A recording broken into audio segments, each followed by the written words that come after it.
Bonjour, je suis Guillaume, bienvenue sur ma chaîne La Chambre d'Arnaud Goupil pour une nouvelle vidéo. J'espère que vous allez bien et si vous entendez ce petit bruit de machine à café dans un de vos oreilles, ça doit être parce que là je suis en train de tester le DJI RS3 sur le bureau, donc c'est un petit peu dommage qu'il fasse du bruit. Je pense qu'il est un peu surchargé parce qu'en fait j'ai le XLR 4M au-dessus de mon A7 IV. Donc voilà, je peux régler en fait, c'est ça l'intérêt, c'est dommage que j'ai le son directement dessus, donc peut-être que si j'utilise que ce micro là, ça marche un petit peu mieux. Mais si vous entendez ça, j'en suis désolé par avance. Et donc là, on va faire une petite vidéo, enfin je vais faire une petite vidéo sur les appareils photo RF Canon qui sont susceptibles de m'intéresser. Et du coup, je vais faire une petite liste de ce qui sont intéressants et de pas intéressants. Et ça pourra peut-être aussi vous intéresser. J'ai aussi enfin changé la position de mon micro, donc désolé, ça fait un petit peu de bruit. Et j'ai enfin compris que c'était mieux de le mettre de l'autre côté plutôt que à côté de moi, voilà. C'est un petit peu bête de ce côté-là. Et donc voilà, on va parler de 5 appareils photo. Donc voilà, j'ai pris les 5 qui me semblaient le plus justifiés, même s'il y en a un qui sera directement disqualifié, enfin même 2. Mais voilà, je vais en parler un petit peu parce que c'est peut-être intéressant d'en discuter avec vous à la fois en photo et en vidéo. Donc le premier, aussi étonnant que ça puisse paraître, que j'ai considéré, c'est la Canon C70 pour une raison, c'est qu'ici elle n'est pas très très chère, hein. J'ai vu dans d'autres pays elle pouvait être chère et il y a des disparités en termes de prix qu'on n'a pas ici. Par exemple un Z9 est moins cher qu'un Canon EOS R3 dans d'autres pays, alors qu'ici ils sont tous les deux à 6 000 €.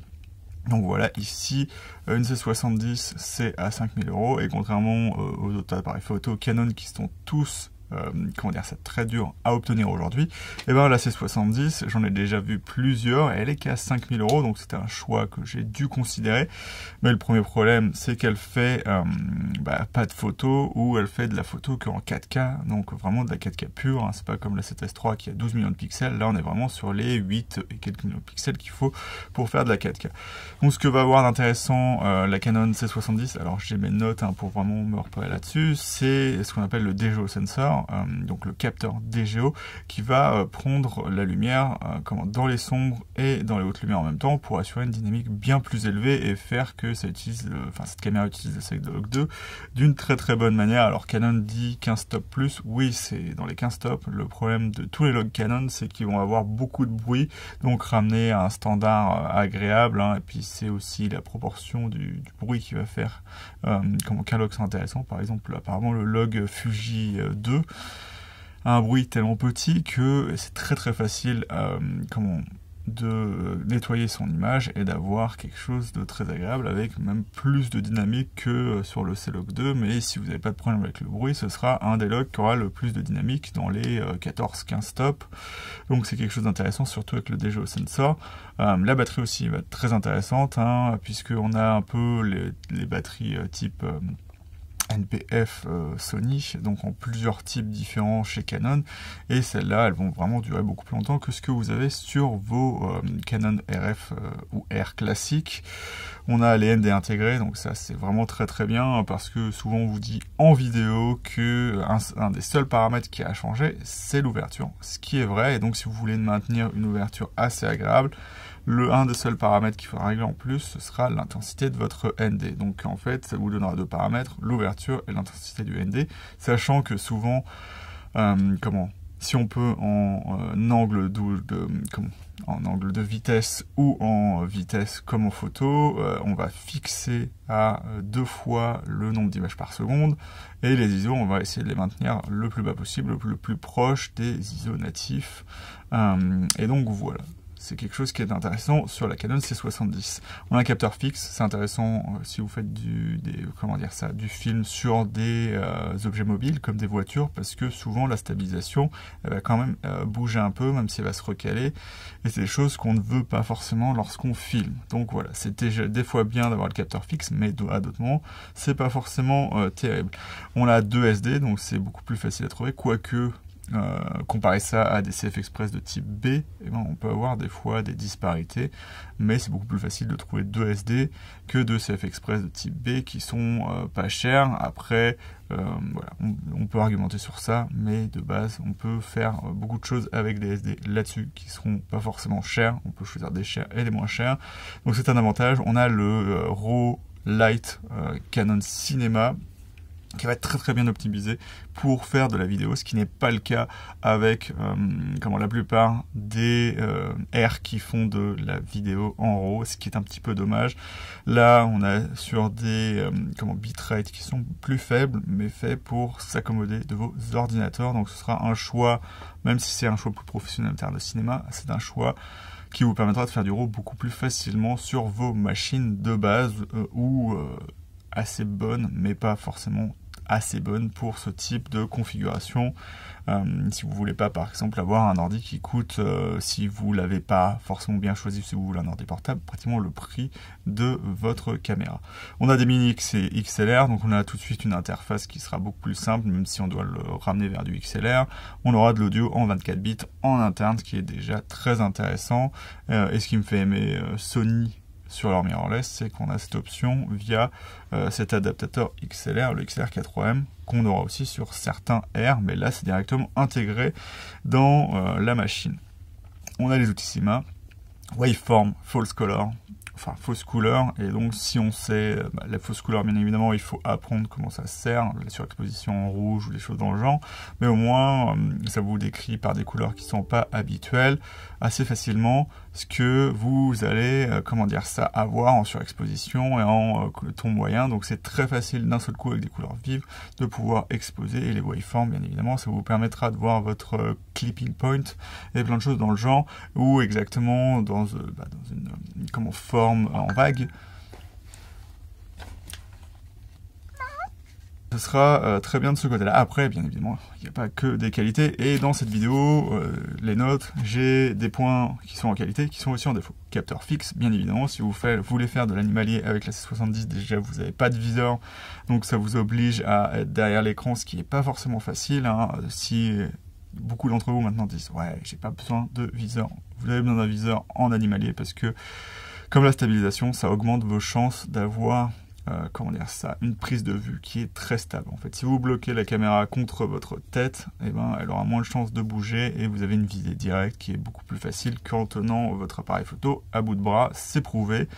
Donc voilà, il y a ce problème de capteur fixe et de viseur qui n'est pas là.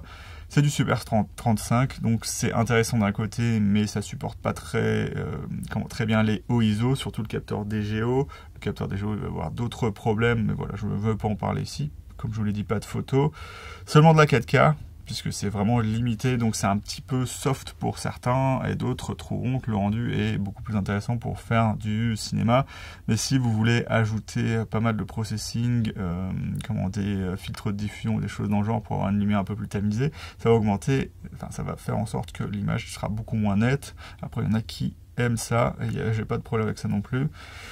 Et puis voilà pour la C70, c'est tout ce que j'avais à dire dessus. Ça reste quand même une très bonne caméra, mais caméra seulement. Bien évidemment, il y a aussi l'AF qui va être un petit peu problématique là-dessus, puisque c'est l'AF Cinéma qui n'est pas aussi efficace que ce que peuvent faire les appareils photo Canon, et on en reparlera dans la suite de la vidéo.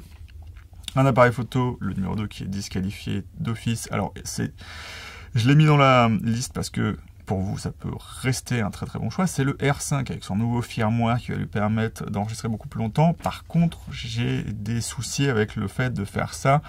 Il y a des gens qui ont prouvé que l'appareil photo devenait vraiment très chaud. Alors, je ne sais pas s'ils ont changé leur processing ou de calcul, la façon de calculer et de mettre leurs données dans la CF Express. C'est pas ce qui fait que l'appareil photo surchauffe. C'est vraiment la façon dont, en fait, le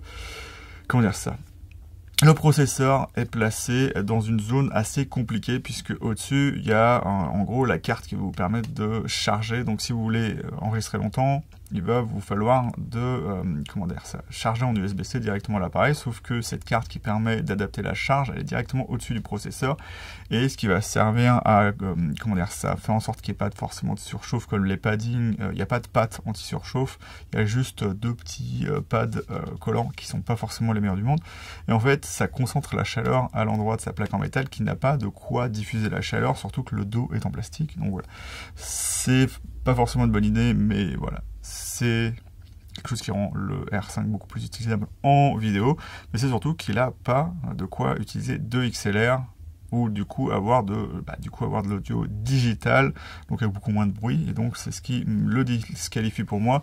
Pour autant, il a du RAW 45 millions de pixels, c'est des choses intéressantes, mais le RAW et peut-être le CRAW sont quand même beaucoup plus compliqués pour votre ordinateur que les autres RAW des Canon, ou même tous les autres formats d'autres fabricants comme Sony par exemple. Et donc en 3, il y a le Canon EOS R7 qui a beaucoup de qualité, hein, dans ce que je vois. Il y a déjà la griffe multi-accessoire que le R10 va partager aussi. Je ne l'ai pas mis dans la liste, j'aurais pu le mettre, mais pour moi, comme il n'y a pas de C-Log dedans, je ne l'ai pas mis dedans.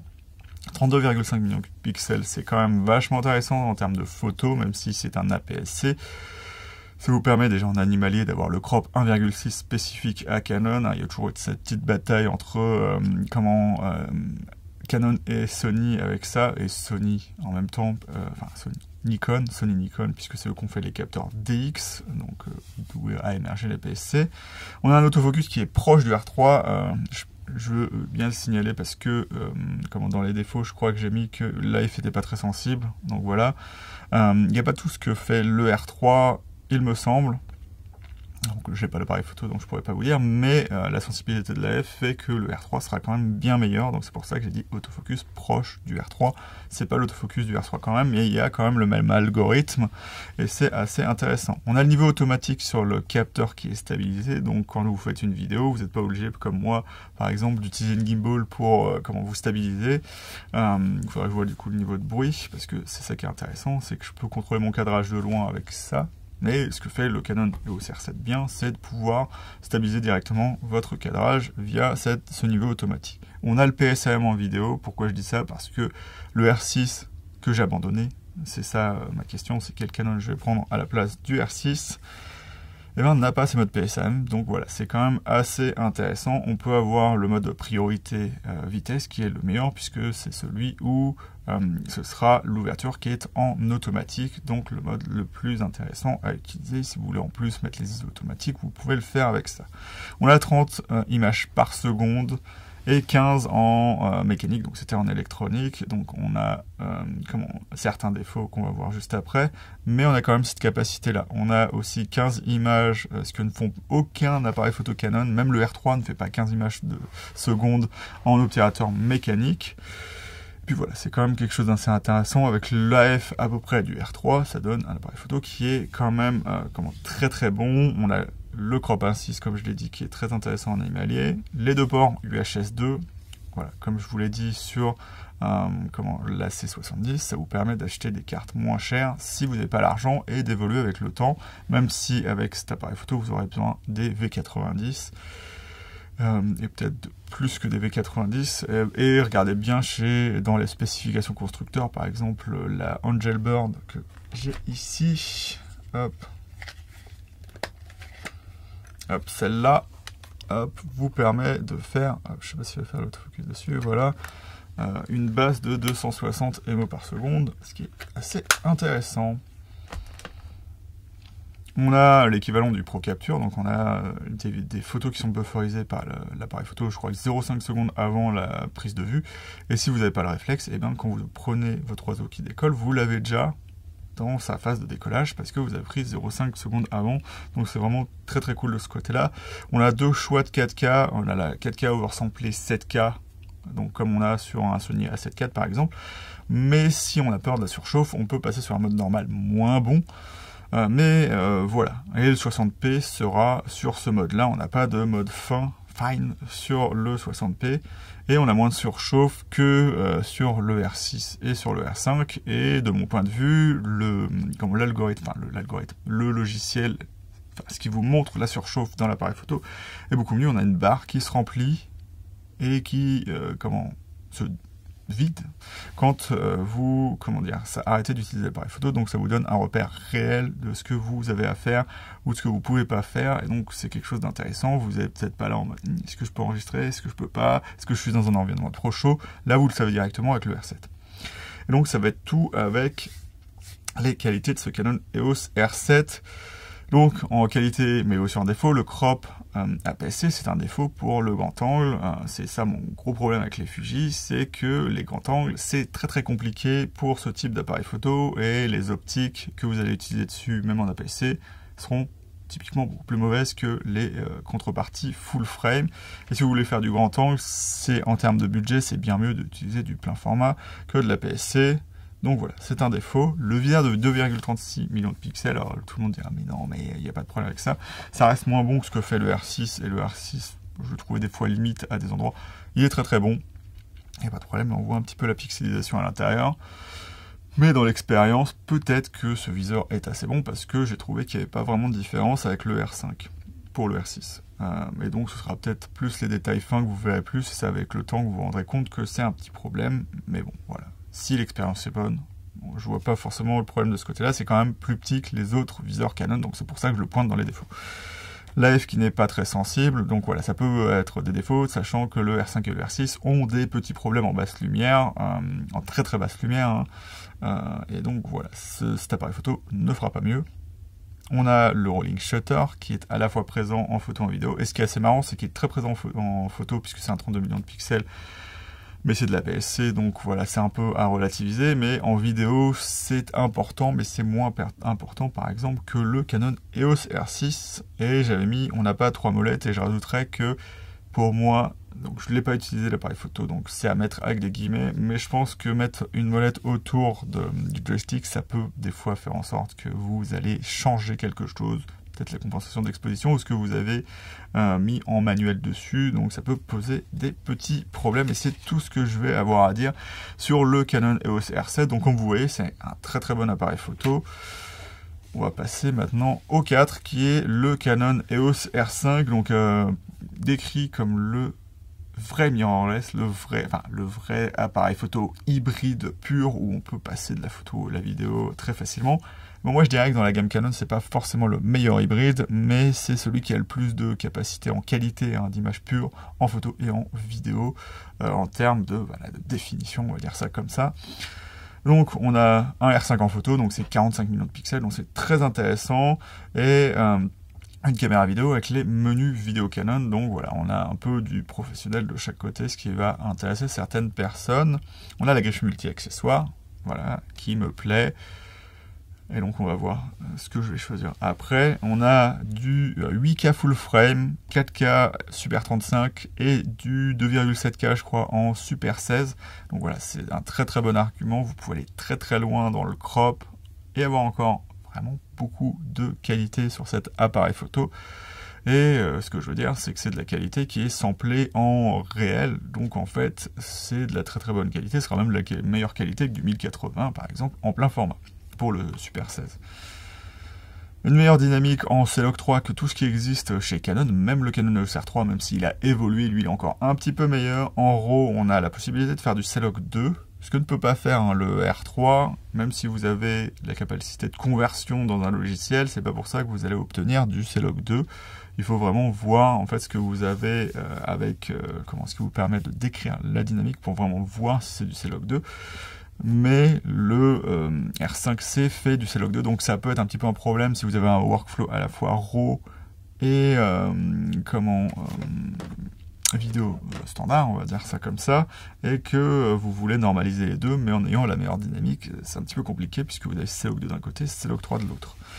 On a pas de surchauffe puisqu'on a un ventilateur derrière et on a aussi le fait de ne pas avoir de stabilisation qui peut être sur des véhicules ou pour des pros du coup un avantage. On a cet autofocus en vidéo qui est le face only et en fait l'avantage que ça va avoir c'est que dès que la personne quitte le champ en fait on va pas avoir l'autofocus qui va sur l'arrière-plan qui n'est pas intéressant, il va attendre que la personne revienne et c'est très bien. Par exemple, si vous allez aux toilettes, vous faites une coupe et vous n'aurez pas en fait, en gros, le truc qui va sur l'arrière-plan et qui est un peu inesthétique.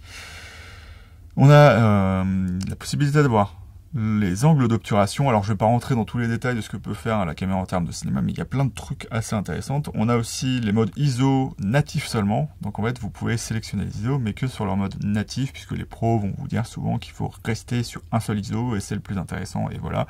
Ici, c'est le cas. Vous avez cette option-là, donc c'est assez intéressant. On a du 4K 120 et du 8K 60, et du vrai 4K 120, je crois, qui n'est pas forcément post-converti, comme sur le R3 ou comme sur le R5 normal.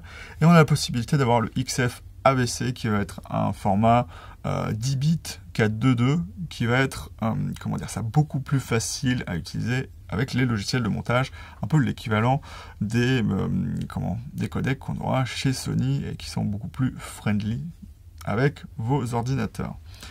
Et donc ce sera bien évidemment moins qualitatif que les codecs standards que peut faire le R5, sauf que si vous ne pouvez pas les utiliser, c'est pas intéressant. Donc voilà. Après, pour les défauts, on a l'ALP E6 NH et c'est un gros problème parce qu'elles sont trop faibles. Et donc, à partir de 60p en 8K, ou je sais pas si c'est en 4K aussi, vous ne pouvez plus enregistrer correctement. Donc, c'est un petit problème, ou même un gros. Et en plus, je crois que par demi-batterie, c'est pas possible de lui donner plus de jus, donc il faut passer directement par l'USB-C, ce que j'ai noté comme un problème. Pas de stabilisation sur le capteur. Bien évidemment, si vous faites de l'énémalier, ça peut poser problème à certains moments si vous n'avez pas une optique qui est stabilisée et RF, parce que les optiques EF ont des petits problèmes en général. Je sais pas si sur le système cinéma, c'est comme ça, mais voilà. Et après, oui, voilà, le switch photo-vidéo là-dessus met une éternité, donc c'est un gros problème à mon avis. Et donc voilà, c'est pour ça que je l'ai mis dans les problèmes. Voilà. On a un AF vidéo limité et pas forcément aussi fiable que l'AF en photo. Et donc voilà, ça fait partie des problèmes que j'ai avec le R5, c'est qu'il va pas vous donner ce que vous voulez de la même façon en photo et en vidéo, ce qui était un petit peu problématique. Et surtout, j'ai mis l'ergonomie cinéma en dernier problème du R5, c'est que par exemple, l'ergonomie du R5 n'est pas utilisée complètement en cinéma puisque les boutons ne sont pas les mêmes, par exemple la molette arrière ne peut pas être utilisée pour régler ce que vous avez mis dessus en photo.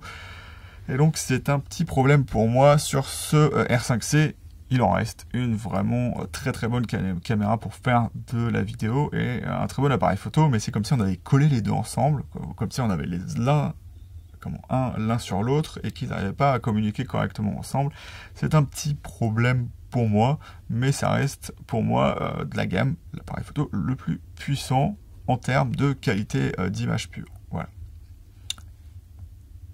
Et du coup on passe au 5, et vous vous doutez de quel appareil photo c'est, puisque c'est le dernier. Il aurait pu en avoir, je sais pas, je peux pas parler du R et du Canon RP, parce qu'ils n'ont pas la greffe multi-accessoires, et pour être honnête avec vous, c'est des appareils photo que je n'ai absolument jamais considéré, et que je ne considérais jamais. Donc voilà, je n'en parlerai pas dans cette vidéo.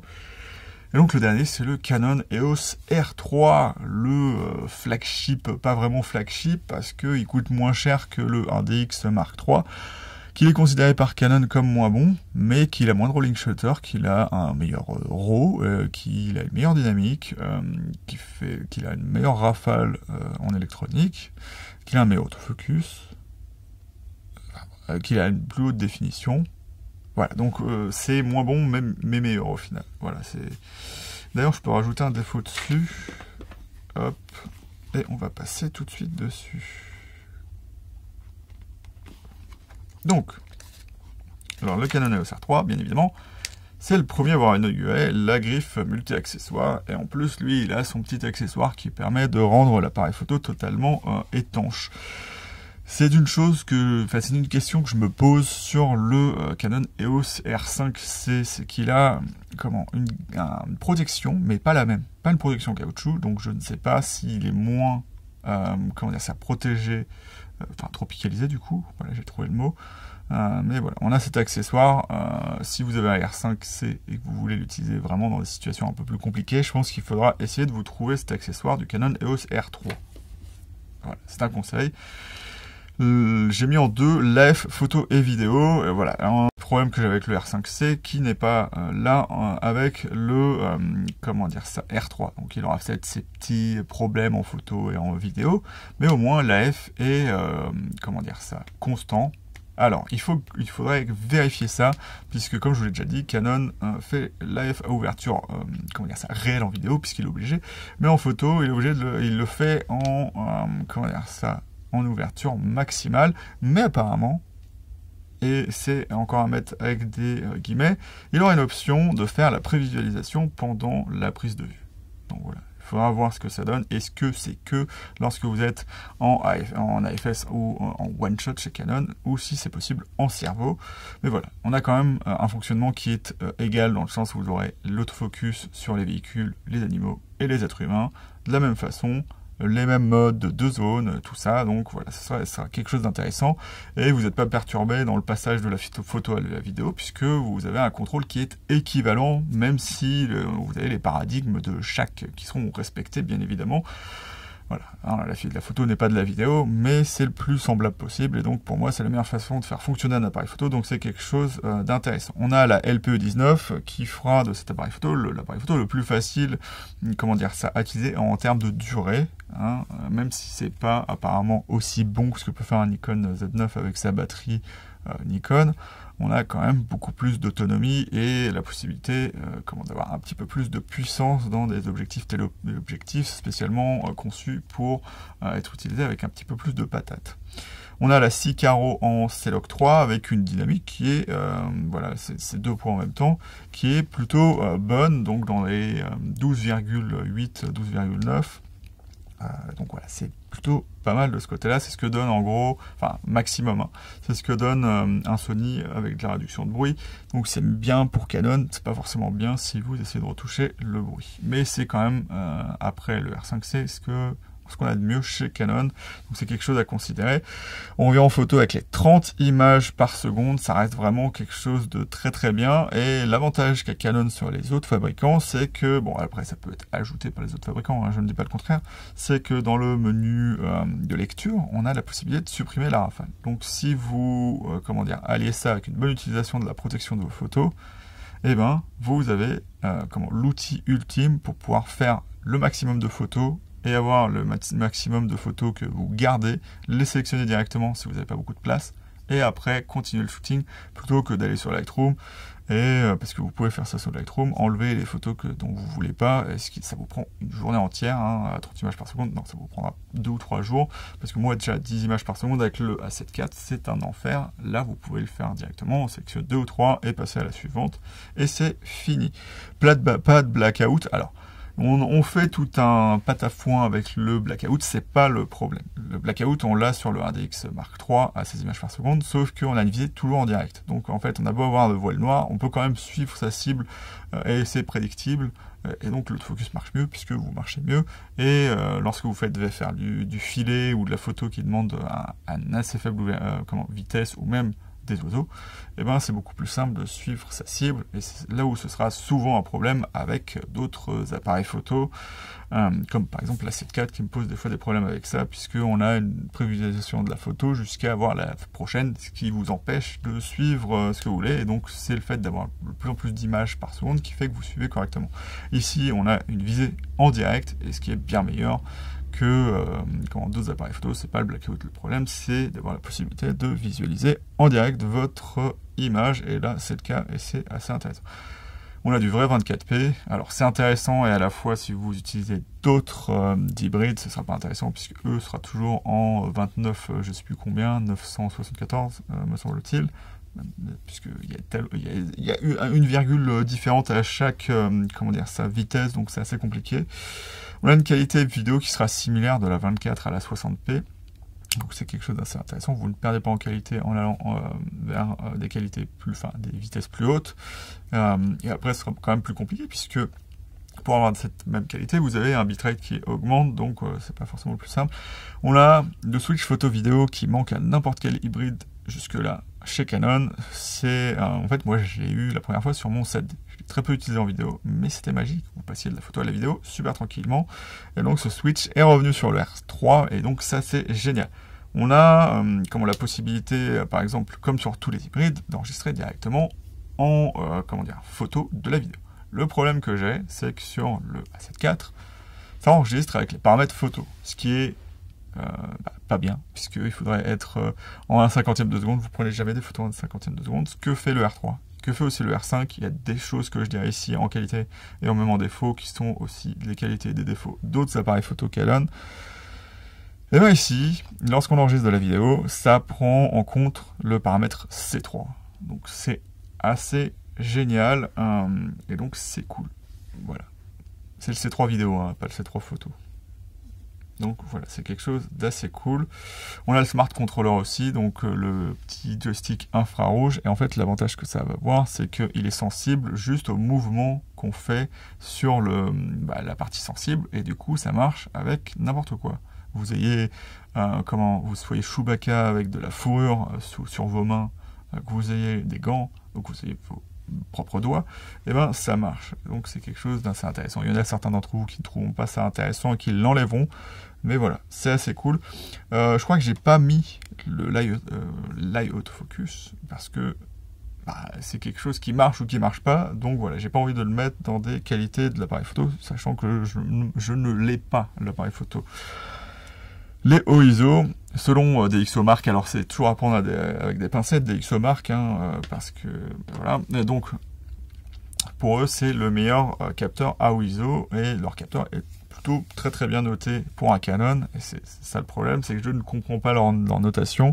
Ils notent tout le temps des optiques qui sont vraiment moins bonnes que la concurrence, alors que sur le T1, par exemple, tester la 7.4 avec le 55 mm 1.8, il est assez génial, mais lorsque je prends le 50 mm Canon, lorsqu'il fait une bonne photo, il fait pas une bonne photo à des années-lumière. Donc la définition du capteur, les 20 millions de pixels, ils sont bien pris en compte par le 51.8, et je vois pas beaucoup de différence avec les 33 millions de pixels du Sony. Alors même si l'optique est bien meilleure, considérée par DxOMark. Voilà, c'était mon petit truc sur DxOMark. Je ne sais pas comment ils font pour calculer leur truc, mais c'est pas forcément justifié, on peut dire ça comme ça. Et du coup, voilà, j'en étais où? On a l'écran orientable. Alors ça, ce sera le sacro-saint problème pour beaucoup de professionnels. Moi, je trouve que c'est toujours très intéressant au final. Moi, c'est la praticité de la chose que je vois en avant, il est là. Vous pouvez regarder des choses, vous pouvez programmer des choses alors que vous êtes devant l'appareil photo. C'est pas forcément juste pour vous voir lorsque vous faites des photos. Lorsque je fais de l'astro, j'aime bien pouvoir retourner l'écran pour pouvoir pianoter des trucs dessus, alors que je suis pas, puisque j'ai ma télécommande, j'ai pas besoin d'être derrière l'appareil photo tout le temps. Et là, on a la capacité de faire ça sur un appareil photo pro, et c'est plutôt intéressant avec les 4 millions de points qu'il va avoir. Alors c'est à voir, parce que c'est intéressant, mais de ce que j'ai vu, l'UI du Canon vous donne en prévisualisation un JPEG dégueulasse, et donc même si vous avez une haute définition, ça vous donne l'impression de voir quelque chose de qualité, alors que les Sony font une interprétation du JPEG qui est aussi une interprétation, mais vous l'interprètent en vous le mettant de meilleure qualité sur un écran plus nul.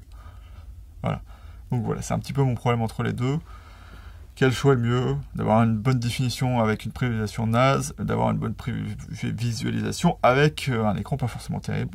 Je ne sais pas où est le bon point là-dessus. On a aussi la stabilisation sur le capteur en téléobjectif, bien évidemment. C'est la même qualité que je trouve à tous les Canon. Stabilisation de loin est très très bonne. Celle de Sony est absolument horrible de loin. D'ailleurs, c'est un de mes choix qui fait vouloir aller vers Canon. Donc d'ailleurs, ça en dit un peu sur quel appareil photo je vais commencer à voir, même si j'ai déjà acheté l'appareil photo, donc c'est juste qu'il faut le temps qu'il arrive. Donc en défaut, donc c'est des défauts, il y a certains défauts qui sont relatifs, 24 millions de pixels, voilà, c'est celui de l'eau qui est le moins défini, au final, à part là c'est 70, mais bon, elle fait pas vraiment de photos. La surchauffe, parce qu'il y a quand même de la surchauffe. Est-ce que j'ai mis... voilà, je vais en parler tout de suite, parce que sinon j'ai oublié. Le 120 images par seconde. Alors, c'est ça qui m'embête. Moi, j'adore la 7S3. C'est un appareil photo que j'utilise, et j'en parlerai tout à l'heure. Et lui, il fait du 120 images par seconde direct. Donc, c'est beaucoup plus pratique, puisque vous pouvez en faire ce que vous voulez. Vous pouvez le ralentir ou pas le ralentir. Là, c'est directement ralenti, sauf que c'est pas bien ralenti. C'est ralenti directement aux 30 images par seconde. Il n'y a pas de choix, 60, 30, 25, 24... 23,974 ou 76, c'est pas possible. Non, vous devez le post-convertir en tout ce qui est en dessous de 30 images par seconde, ce qui est un petit peu compliqué lorsque vous faites du 60, puisque ça va vous donner une image forcément moins bonne. Mais si vous le convertissez après, vous avez les 30 images, donc vous pouvez les recalculer dans 24, 23,967, ce sera pareil, ou 25 images par seconde, ce qui n'est pas le cas pour le 60, donc voilà, c'est un gros carton rouge, et c'est pas calculé en oversampling 6K, donc c'est un problème aussi. Micro HDMI, donc ça c'est un problème, ça va m'obliger à prendre ce que je prends d'habitude Donc d'ailleurs, là je peux pas vous le montrer puisque j'ai déjà monté sur la braquette que j'ai déjà acheté pour l'appareil photo que je vais prendre. Mais en fait, j'ai un petit outil Small Rig, je sais pas si je vous en ai déjà parlé, qui se visse sur les cages ou sur les L-brackets, et en fait vous avez un Full HDMI, et en dessous vous avez votre micro HDMI. Mais du coup, le micro HDMI ne bouge jamais lorsque vous bougez votre HDMI plein, ce qui fait qu'il ne se cassera pas. Seulement, le problème, c'est que je ne sais pas si on pourra avoir une sortie Rosica un jour là-dessus. Comme sur le... D'ailleurs, je ne l'ai pas dit, le R5C a le même problème. Les codecs sont pas forcément bien optimisés. Ce que je disais sur le R5C, c'est que c'est cool. Tout est optimisé aux petits oignons. Vous pouvez faire de la vidéo, c'est cool. Sauf que là, eh ben, ça va être la tannée pour vos ordinateurs. Et donc, voilà, si j'ai acheté ça, ça sera un risque pour mon ordinateur. Après, on a les charges. Le chargeur n'est pas USB. Pourquoi je parle de ça? Le Z9 a un chargeur pour grosse batterie qui est utilisable sur USB-C. Et donc ça, c'est vraiment un gros avantage, hein, puisque si vous êtes un peu paranoïaque sur les bords, vous allez vous dire qu'il ne faut pas toujours mettre son appareil photo directement dans la prise. Donc utiliser une powerbank, ça peut être une solution, un truc dans le genre, pour éviter les surtensions ou les choses dans le genre. Je ne sais pas si ça marche vraiment avec les powerbanks, puisque par exemple le R3, et c'est un autre problème, n'accepte que du beaucoup, donc je ne vais pas me prononcer. 30 watts, ça ne charge pas les appareils photo Canon. Je crois que 100 watts, ça marche, mais entre les deux, je ne sais pas. Donc voilà, j'avais mis Power Up Delivery avec un nombre de watts très élevé. Hop, donc la dynamique qui est bonne, mais c'est moins bon que Sony, et maintenant c'est moins bon que Fujifilm. Donc mettez-nous le C-Log 2, s'il vous plaît, sur cet appareil photo, parce que c'est un peu le flagship photo. Donc voilà, ça coûte plus cher qu'une C70 et le C-Log 2 dessus, donc pourquoi ne pas le donner au R3? Parce que même s'il nous donne 13,5 de dynamique, ou 14 au lieu de 15 normalement c'est 14,9 je crois, et là ça sera déjà ça. Voilà. Le C-Log 3, alors le C-Log 2 c'est pareil, mais le C-Log 3 a pas mal de bruit, et c'est le seul choix que vous avez. Le C-Log 2, l'avantage c'est qu'il a plus de dynamique, donc quand vous essayez d'enlever du bruit, vous pouvez arriver sur une zone raisonnable, alors que le C-Log 3, il faut forcément enlever beaucoup de dynamique dessus. Et la stabilisation en grand angle. Et il y a le point aussi, parce que voilà, il y a le wobbling sur les Canon, même si ça a été amélioré, c'est pas parfait. Et du coup, il y a les cartes. Voilà, donc vous avez peut-être vu, hein, donc ça vous détermine un petit peu déjà le choix. J'ai déjà une carte CF Express de type B. Voilà. Désolé, ça ne sera pas le R7. Et donc voilà, c'est double média. Vous êtes obligé d'avoir soit une CF, d'avoir une CF Express de type B et une SD. Ce que j'ai constaté en cherchant des bonnes SD, c'est que c'est pas beaucoup moins cher qu'une moyenne ou une bonne par rapport à une SD CF Express de type B. Et voilà pour tout ce que vous pouvez vous dire sur ces appareils photo là. Maintenant, je vais parler de mon choix. Et du coup, on se retrouve plus tard, parce que j'avais fait la conclusion de ma vidéo, mais l'appareil photo est arrivé entre temps, enfin juste 2 jours après, donc je me permets de la refaire. Et je suis obligé de finir cette vidéo avant de passer aux suivantes sur cet appareil photo là, parce que sinon vous n'aurez pas la surprise, et vous ne saurez pas pourquoi je l'ai acheté, si ça vous intéresse, hein, au final. Si ça vous intéresse pas, bien évidemment, vous serez plus ici, et donc voilà, comme vous aurez compris, j'hésitais entre le R5C et le Canon EOS R3. Et donc, c'était très dur, puisque d'un côté, on a la flexibilité du R5 en vidéo qui permet de faire tellement de choses, je vous l'ai déjà dit, et de l'autre côté, le R3. Mais il y a un truc qui a fait basculer la balance, dans le sens où, en achetant cet appareil photo, il était évident que je ne pouvais pas garder mes 2 Sony aussi, et donc je vais vendre le A7S3, et donc je me suis dit, qu'est-ce qui pourrait remplacer le mieux l'A7S3 au final? Et donc aussi avoir un truc que je n'avais pas en animalier, c'est une stabilisation qui marche, ou en téléobjectif du moins, une stabilisation qui marche vraiment très très bien. Et donc voilà, je me suis orienté directement vers le Canon EOS R3 avec tous les petits couacs qu'il peut y avoir en vidéo, pas en termes de qualité, mais en termes de façon d'obtenir la qualité d'image en vidéo, mais en termes de photo, c'est un appareil photo assez exceptionnel. Et donc je vous ferai un test là-dessus. Mais pour faire un petit rapport direct, ça reste un Canon, donc ce que je disais sur les Canon jusqu'ici, alors pas tout, mais par rapport au Sony, par exemple le suivi par contraste, donc suivi sans deep learning, reste toujours meilleur chez Sony que chez Canon. Comment le R3 comme les autres, il va essayer de suivre un objet, par exemple si je mettais à suivre ma gimbal ici, commencerait le suivi, au bout d'un moment, si vous pannez, il va essayer de passer à autre chose, alors que les Sony sont vraiment très très bons de ce côté-là. Mais une bonne surprise, c'est qu'on peut lui faire faire la prévisualisation à ouverture réelle, contrairement à tous les autres Canon. Donc de ce côté-là, j'ai plus de reproches à faire. On aura vraiment la bonne netteté avant de prendre la photo sur certains objectifs, notamment de F, qui peuvent avoir cette tendance à avoir pas exactement la mise au point à l'endroit en fonction de l'ouverture, puisqu'il y a des objectifs qui changent légèrement de distance focale avec l'ouverture. Donc il faut que ce soit ajusté en réel, et donc du temps du réflexe, on avait toujours un petit flou, et donc ça ne s'améliorait pas forcément lorsque vous fermiez le diaphragme. Donc voilà. Et donc, ce que j'ai trouvé très intéressant là-dessus, alors vous pouvez vous dire pourquoi j'ai choisi ça alors que j'aurais pu pratiquement prendre un A1. Déjà, un A1, c'est 1300 € plus cher. C'est certes 24 millions de pixels, un R3, mais je trouve que pour l'expérience photographique, pour moi, un A1, à part avec son capteur empilé, 50 millions de pixels, et les 30 images par seconde, peut-être le 8K en vidéo, mais c'est juste en termes de qualité d'image. En termes d'expérience, c'est comme rester sur un A7S3 au final, avec 30 images par seconde, alors que R3, ça change radicalement de ce qu'on peut avoir avec un R5 et R6. Et donc, comme je vous l'ai dit, l'autofocus n'est pas forcément vraiment, est meilleur, mais pas forcément sur certains points aussi bon que Sony.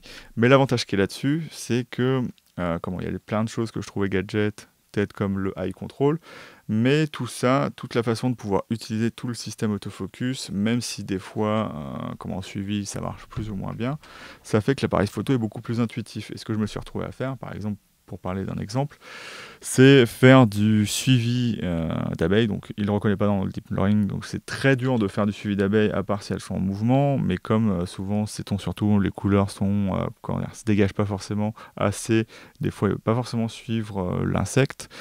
C'est que l'eye control, comme ça suit votre œil, vous allez intuitivement regarder là où il y a du mouvement. Et donc, dès que vous avez une abeille qui arrive à se poser, par exemple, chez nous, sur du lavandin, et ben hop, même en collimateur simple, pouf, sur l'œil, mise au point, ce qu'on faisait typiquement du temps du réflexe, mais on n'avait pas le choix, on devait y aller au joystick. Là, on peut directement, boum, mettre le collimateur précis sur l'insecte, et c'est parti.